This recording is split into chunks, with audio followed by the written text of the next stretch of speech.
The leader of the Broccolarians, Iron Stem, stood before his new army and gave a speech to the freshly sprouted warriors. Broccolarian guards, you must undergo the same rigorous training I did many years ago. You will become the greatest warriors in the galaxy. We must make up for the losses we once sustained back on our home planet. During the Great Potato Battles, I nearly lost my life. My great mentor, the Elder Tree Guard Arim, saved me at the expense of his own life.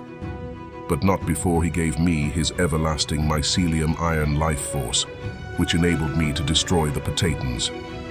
From that day on, they called me Iron Stem, and I stand here before you, in New Broccolaria, to tell you that I have gifted all of you that life force.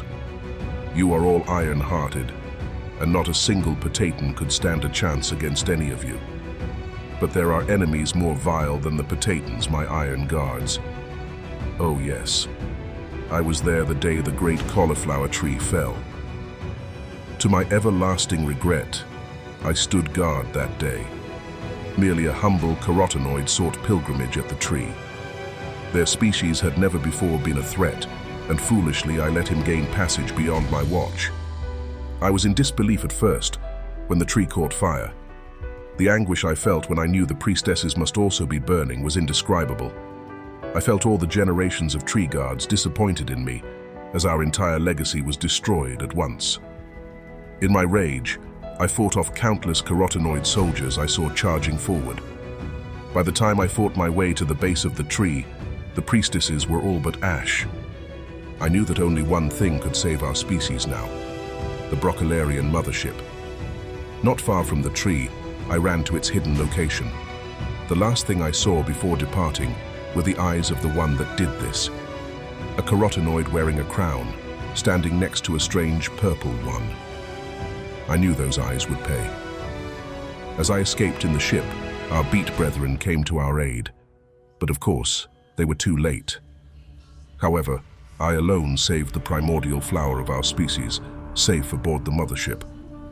I had no other choice then, but to access its potency for the sake of our legacy.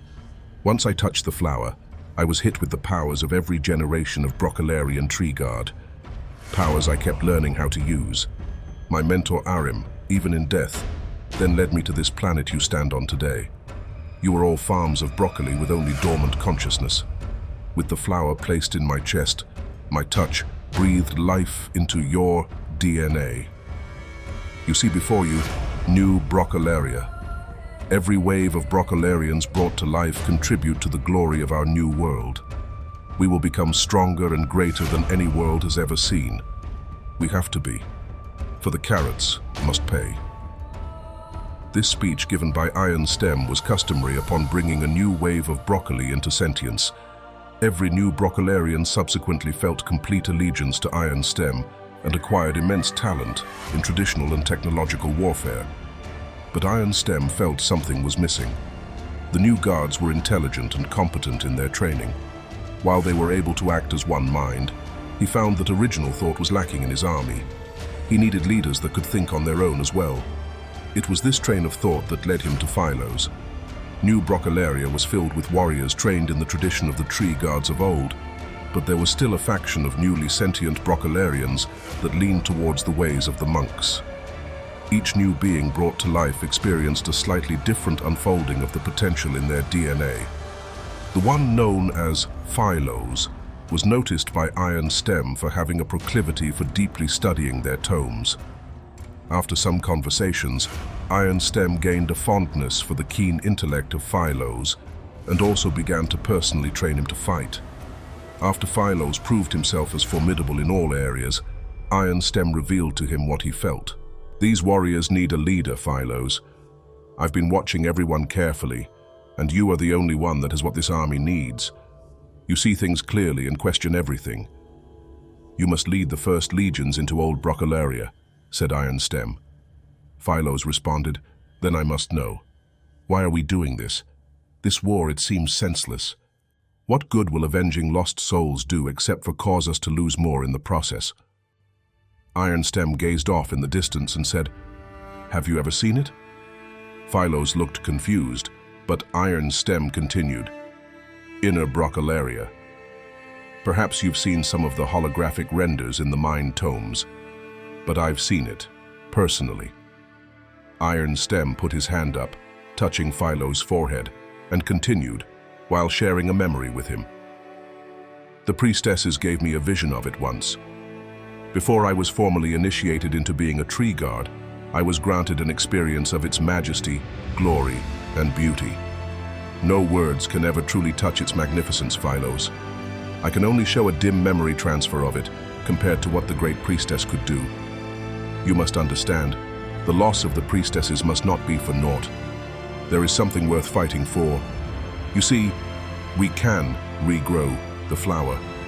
At the base of where the great cauliflower tree once grew, we can grow another, and it will be like it once was. Philos was stunned, the memory of Inner Broccolaria overwhelming him. Why can't we grow it here? Philos asked. I've wondered the same. I believe it has to do with the fact that I can only grow males with the flower. There is something missing. Philos nodded. I won't let you down, Master Brassica. So, Philos led the Broccolarian fleet across the stars. Although, of course, the preparation never ended. He oversaw such training of soldiers on his ship. This required having the most symbiotic relationship with the ship itself, as it was in essence a living organism, run by mycelium. The troops had enough physical combat training on old Broccolaria, and so in transit, they continued through simulations. While locked in, the simulations happened in REM space, from which point the team acquired the equivalent of hundreds of years of training against the carotenoids. The soldiers were supremely confident and ready to take back their home planet. Philos, however, had apprehensions. Years had gone by since they knew anything about the state of the Carrot Empire. He was not sure they would be fully prepared for everything they would encounter. But one thing bothered him as he floated in metamycospace. Iron Stem had explained enough about their true purpose and the danger of the carotenoids, but Philos couldn't understand why it was emphasized that the Potatans must be destroyed as well. After all, those battles were won long ago. Philos eventually asked the Myco bot on the ship about the full records of Iron Stem's history during the Great Potato Battles. Curiously, the full access he sought was denied. Philos was perturbed, but before digging deeper, his Mycobot reminded him of a crucial point. Sir, you should know that we arrive on Verdanthia tomorrow. Philos was woken up due to this shocking reminder. He had been in mycospace for so long, he had practically forgotten they would actually arrive on their physical home planet one day. It was finally time. He felt that whatever his questions and concerns might be, the truth of everything would now reveal itself. The early access for the next 2 episodes are available through the link in the description. Here is a sneak peek of episode 3. Not our paintings. Where are the Sylvans? The Turnipans cried out as their home burned down around them. Grim laughter resounded from the carotenoids chasing them. All hope seemed lost. The carotenoids felt that this forest was finally theirs, as they fearlessly chased the helpless. This confidence was briefly interrupted by the crunching of leaves behind a group of them. They turned around to see a massive Sylvan, a pinecone guardian of the forest, the likes of which they thought had all burned. After a moment of silence, the carotenoids laughed, taunting the lone Sylvan. Looks like our lucky day.